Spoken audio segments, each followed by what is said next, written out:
Hi, everybody.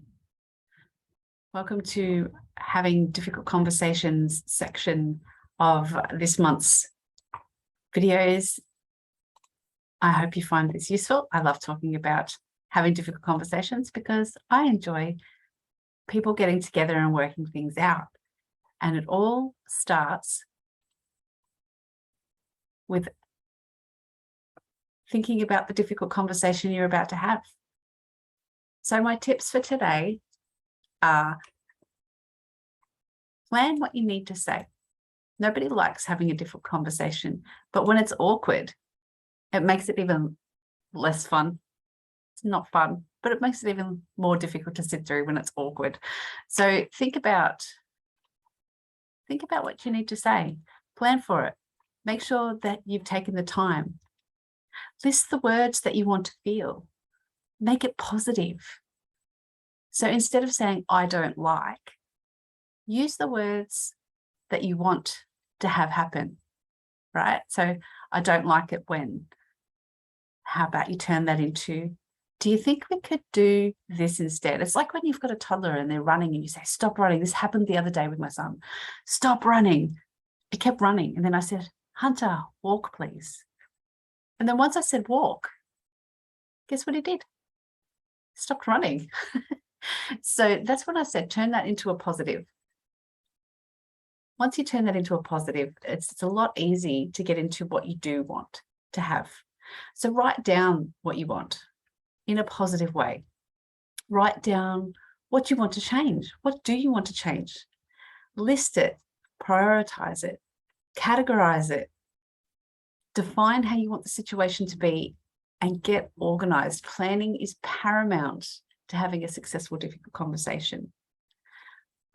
As a manager, it's really, really important to make sure that you're an active listener. So head down and writing away while someone's talking is not active listening, and it may not contribute to having a positive, heartfelt conversation about what's going on. It doesn't need to be a heartfelt conversation, but what I mean is it may make the other person feel disconnected from you. So stop what you're doing, full attention, make eye contact, listen to respond, not to react. This is so important.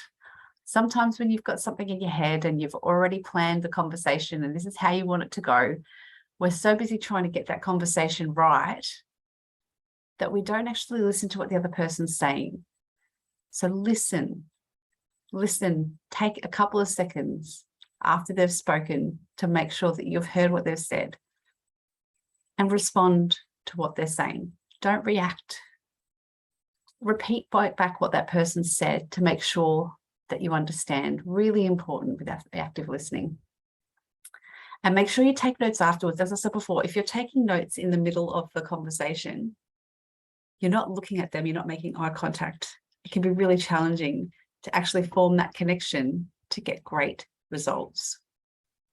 So plan your conversation, become an active listener, actively listen to what they're saying to you.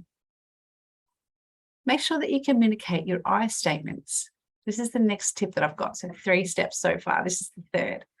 Communicate I statements. Now, I do this a lot because when I put myself into the conversation and how I feel and how it's impacting me, I take away the blame. I communicate an expectation without allocating any blame. And I do it without shaming or being critical. You said you would do this. I'm disappointed this didn't happen. Can you see the difference in that? So it might be when you're in a work situation, using that I feel, I saw, I did, actually takes away the blame rather than saying you are not doing your job. Okay? I statements are really important. They're less likely provoke a defensive reaction, and they're more likely to allow you to be heard, because once someone's in defense mode, the hearing shuts off and they're listening to react, they're not listening to respond. Okay, so the benefits of the I statement means that there's less blame. It invites open communication and encourages responses. It's mature. you know, in the situation when we're having a conversation. So think about this as a part of your planning as well on how you want to communicate this to someone. Express your issues explicitly. Don't fluff around, get straight to the point. Give context around the issue. Express what you feel about the situation. Yeah. So it could be someone's coming to work late and you really need them there on time because someone's got to open the door and someone's got to answer the phones at that time. So it's about expressing explicitly. I've noticed that when I come in, no one's normally here and I need someone here to answer the phones. Can you explain to me what's happening? I feel let down when you're not here. And then express why I feel that. Because as a part of your role, you need to answer the phones at 8 o'clock. And I'm disappointed for our customers that they're not there to answer the phone.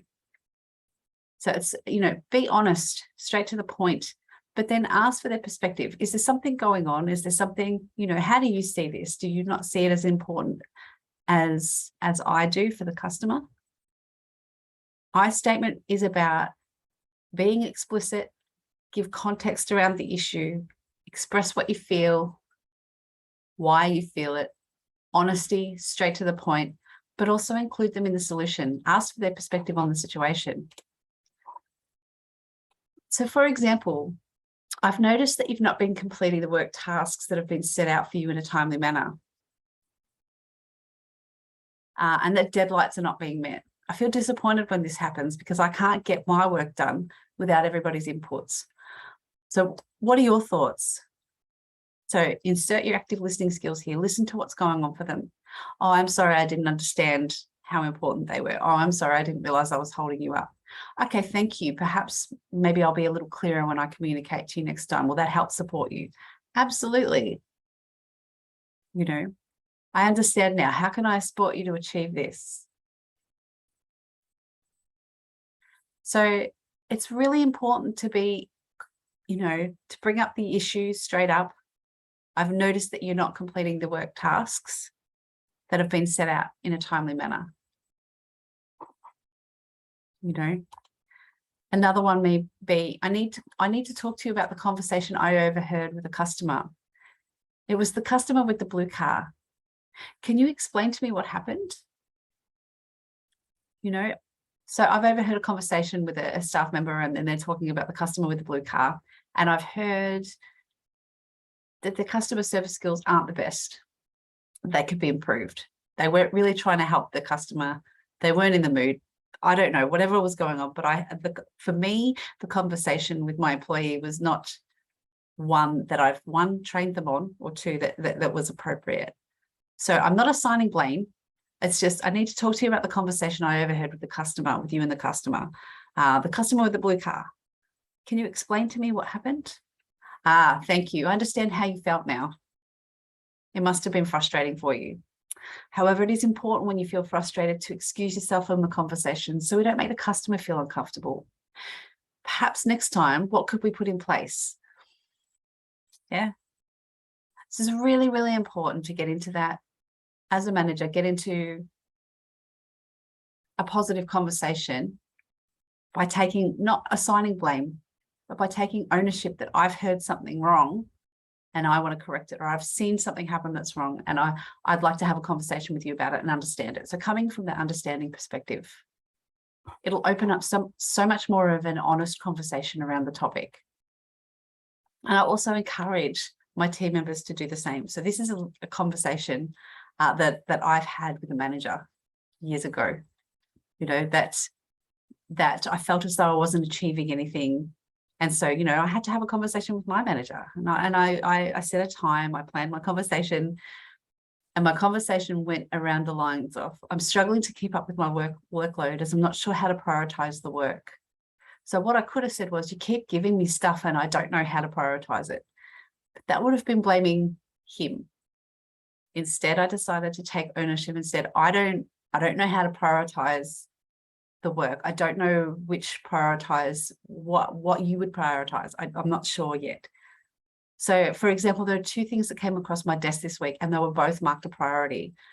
This is making me feel incompetent and stressed because I feel as though everything is the priority. So what are the priorities as you see them? So I've applied the same strategy of the I statement and pointing out, you know, the explicit circumstances, how I feel about it. And then I've asked them to weigh in on that, even though it was my manager. It still applies. It still offers an opening for an open conversation rather than assigning the you have or you did blame. Why is this important? Why is this really important? Because 97% of the population is in victim mode at any given point in time. If you're in victim mode, you relax or you stop. My boss keeps doing this to me, whatever. I could have let him just, continue to do that. As a manager, I don't want to deal with the conversation because, they're just bad employees. Really, there are no bad people, maybe some bad choices, but more often than not, unclear expectations are the cause. Oh my gosh, here I am talking about expectations yet again. If I'm in victim mode as a manager, I'm blaming everyone else. They're making me look bad because they are not doing their job right. I'm looking for excuses. I'm not taking ownership of the issues. It's my job as a manager to have these conversations. I'm focusing on the problems and I'm not focusing on the wins and the values or the values that value that's been added by this employee, So if I start to take responsibility for my team and their outcomes, I'm responding to situations. I'm in charge of my mind. I'm in charge of my results. I'm moving forward. I'm looking for solutions and I can fix this. I'm in control. Yeah, not controlling. It's a very difficult, that's micromanagement, and we'll go into that in another session, I'm sure. But this is more about, I'm in control. I'm not letting others dictate my mood.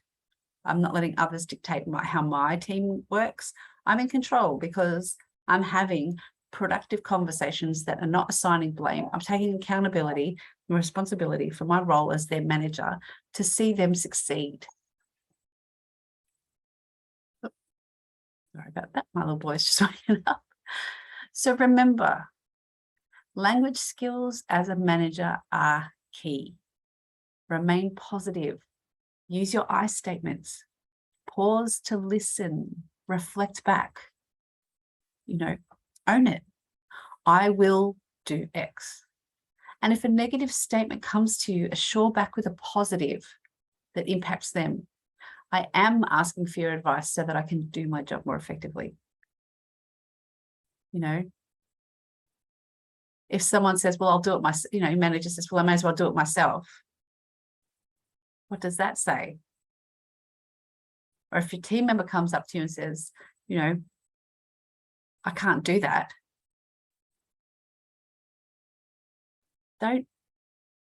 Don't allow that. Try and turn that back into a positive. I can't do that. Well, I think you can. You've shown in a lot of times that you can. This is not a personal attack on your personality. This is me just trying to support you in your job.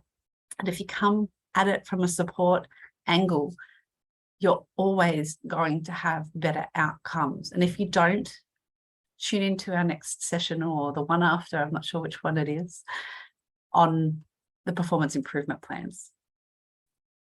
Another key tip, if you don't know, don't fake it. As a manager, don't fake it. If you're having a conversation about something and you really don't know, look, I'm sorry, I don't know that, but I'll get back to you. And make sure you do, because you're owning it. I will get back to you on that. Don't let it go. You lose trust with your employees if you do that. So if you can start to feel yourself reacting in this difficult conversation, take a pause. Just stop and give yourself time to respond. It's really important. Really important to keep it cool, really important to not try and assign blame. It's really important to give yourself time to respond. So just stop. I don't know about you, but I can physically feel it when I'm about to react to something. It's like something rises, it's like an energy that rises up inside me, and I'm like, just breathe. So make sure you're trying to get to the bottom of the problem. You know, I'm sorry that you feel that you've underperformed. Let's go over the areas again and make sure that we're clear on the expectations. And there is a very subtle art of taking control of these conversations with the language. So that is my, making sure that we can have difficult conversations. Following up is really important as well. Make sure that once you've had that meeting, follow up with it. In the meeting, pause, minute your meetings after the meeting, minute your meeting afterwards, email it, schedule a check-in or schedule more to make sure that you're on track, keep your one-to-ones going. Check in on the priorities and report regularly. Okay. And the outcomes that you'll get from this is in your meetings, you should already have set expectations and follow up to keep on track. Don't take offense if they're not meeting expectations. Just be constructive and never sit on the fence. Never sit on the fence. Jump in, support. So that's my 10 minutes on difficult conversations, and I hope this has been useful to you. I've had many difficult conversations, and I'm sure there are many more to come. But make sure that you're taking these steps because it's really important. One, your employee is going to feel heard. They're going to feel that you trust them because you're being honest with what's happened. You're not avoiding the difficult conversation. No one likes to be in a confrontational situation, but a difficult conversation doesn't have to be confrontational. If you take ownership and you use your I statement process, be clear. Plan it. Be clear about what you want. Be clear about what you want to say. I saw, I noticed, I'm disappointed because. What do you think of the situation? Make sure they're also getting involved in the solution. So that's me on dealing with difficult conversations. Stay tuned this month for more on performance improvement plans and other delightful topics around performance management. So thank you.